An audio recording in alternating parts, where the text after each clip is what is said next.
Oleh Gubernur Kepulauan Riau, Pak Ansar Ahmad. Tadi kita bicara mengenai infrastruktur ya, yang sekarang sedang dibangun dan sudah dibangun khususnya di Kepulauan Riau ini. Dan memang kalau kita bicara infrastruktur ini adalah masalah konektivitas. Tapi ini kan harus ada dua, konektivitas yang sifatnya digital, virtual. Tadi 78 BTS ya sekarang sudah dibangun khususnya untuk di kepulauan supaya tidak ada blind spot dan juga supaya lebih mudah memonitor. Kita ingat kita kehilangan beberapa pulau itu, Sipadan dan Ligitan, karena menjaga kedaulatan susah sekali, apalagi kalau lebih dekat ke negara tetangga ya, mereka bisa datang saja taruh ini benderanya atau paling tidak para wisatawannya datang ke sana, nanti kita kehilangan tiba-tiba. Kedua adalah infrastrukturnya. Ini kita lihat di sini ya, jembatan tentu saja sangat penting.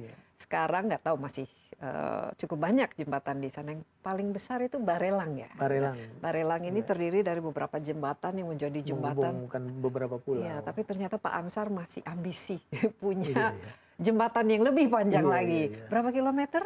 14,6 kilometer. 14,6 kilometer dengan biaya lebih dari 13 triliun, jadi 1 triliun per meter. Iya, kira-kira gitu. Bagaimana ini ceritanya? Apa kira-kira yang kita akan dapatkan dengan adanya jembatan pertama, seperti jembatan ini? Batam Bintan ini sangat kita butuhkan karena di dua wilayah ini ada 4 pusat pemerintahan yang aktivitas kegiatan pembangunan dan administrasi pemerintahannya sangat padat. Seperti di Batam ada Pemko Batam, ada Badan Pengusahaan Kawasan Batam.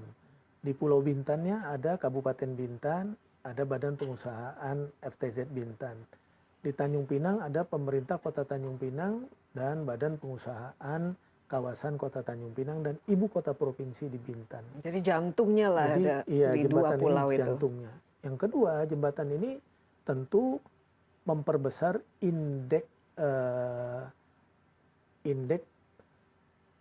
kemudahan investasi bagi para pelaku investasi.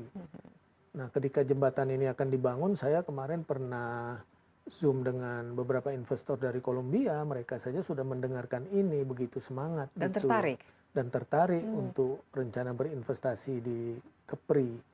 Nah, jadi memang Mbak, jembatan ini menjadikan indeks infrastruktur kita meningkat sehingga daya saing kita lebih baik. Daya saingnya ini sangat penting ya, Nah, apalagi kita dekat Singapura. Mbak, referensi lain itu tahun 2019 jumlah turis mancanegara yang datang ke Kepri itu sebagian besar 95% ke Batam dan Bintan.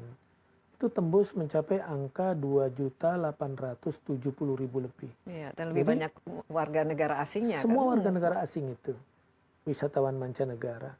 Kita nomor 2 setelah Bali, Bali 6 jutaan.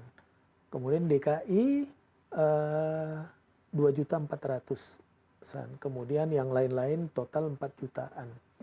Nah, turis itu hampir semua masuk dari pintu Singapura ke Bintan ke Batam. Iya, ada ferry kan di situ dari Finger Pier kalau tidak salah sampai ke. Kemudian mereka masuk 3 hari kembali lagi. Yang dari Singapura ke Batam datang 3 hari kembali. Nah, hampir tidak ada yang melakukan cross area. Mereka datang dari Singapura ke Bintan, nyambung ke Batam, pulang nanti ke Singapura atau sebaliknya. Nah, dari jumlah itu ke depan saya pikir kalau ada 30% aja karena ada jembatan memudahkan mereka lebih murah, maka sudah menambah length of stay begitu besar gitu turis wisman kita. Kan length of stay kita baru 3-4 hari, sementara pemerintah mendorong supaya sampai 5 hari. Makanya selain cross area mereka lakukan, kita memperbanyak juga upgrading objek-objek wisata.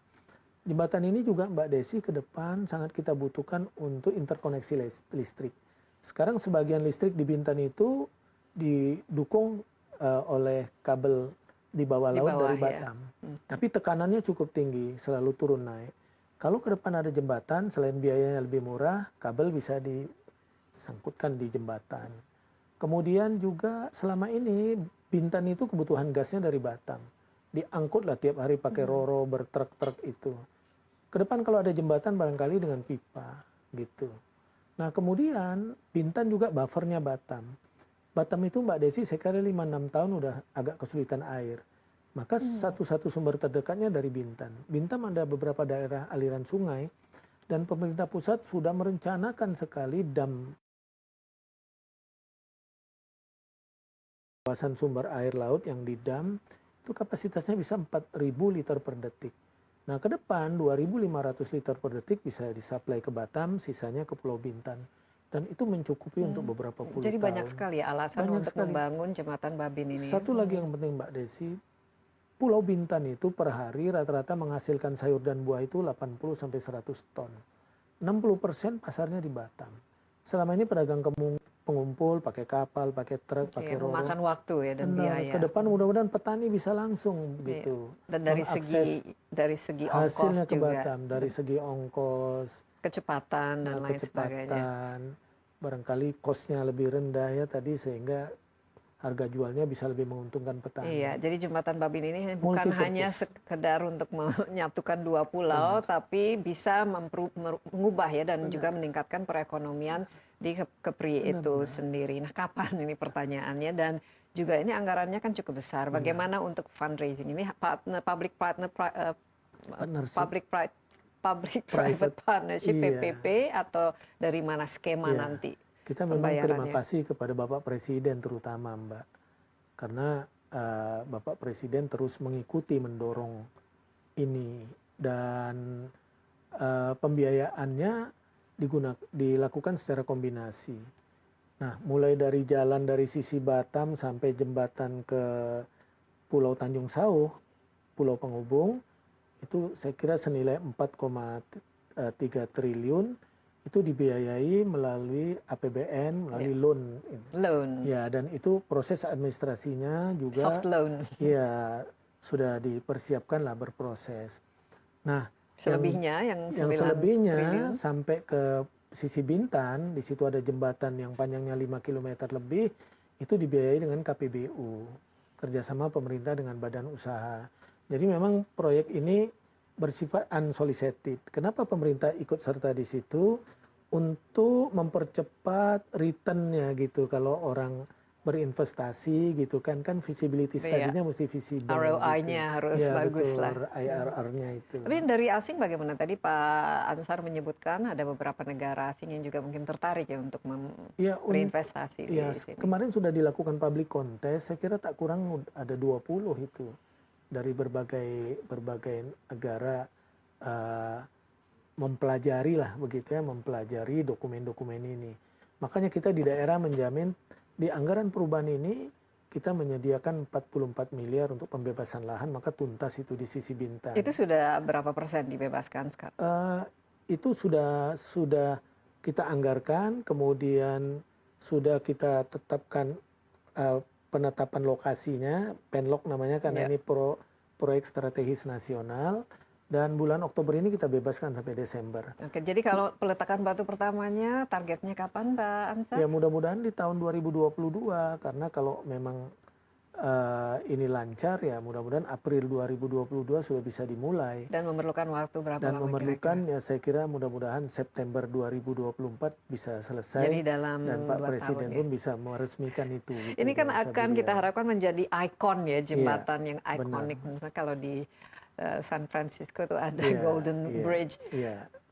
Dan supaya tidak tidak roboh dan pembangunannya juga betul-betul kokoh, desainnya juga bagus. Siapa yang akan mengerjakan ini Pak Ansar? Sudah ada sudah di tender. Ya, kalau tidak salah KPBU-nya desainnya nanti detail engineering-nya selain kita juga investor itu mungkin. Tapi sudah ada desainnya kan? Desainnya sedang proses DED-nya ini. Kita juga menganggarkan itu termasuk survei soil investigation kedalaman itu. Nah itu nanti akan kita serahkan ke Kementerian PU, nanti PUPR itu yang akan meramu semua nanti barangkali menghimpun itu dalam satu dokumen sebagai dokumen penawaran kepada pihak ketiga. Jadi saya kira Mbak ini karena program mega proyek saya kira pasti tingkat kehati-hatiannya menjadi harus sangat tinggi ya. Jangan sampai ada misalnya ngirit Iya, sana sini iya, tiba-tiba iya, insya Allah. jembatannya roboh mungkin 10 tahun dari sekarang. Pak Ansar, kita Iya, juga ingin nih ikut bermimpi. Semoga jembatan Babin ini menjadi sesuatu yang iya, kita mudah-mudahan. tunggu-tunggu dan memberikan Iya. manfaat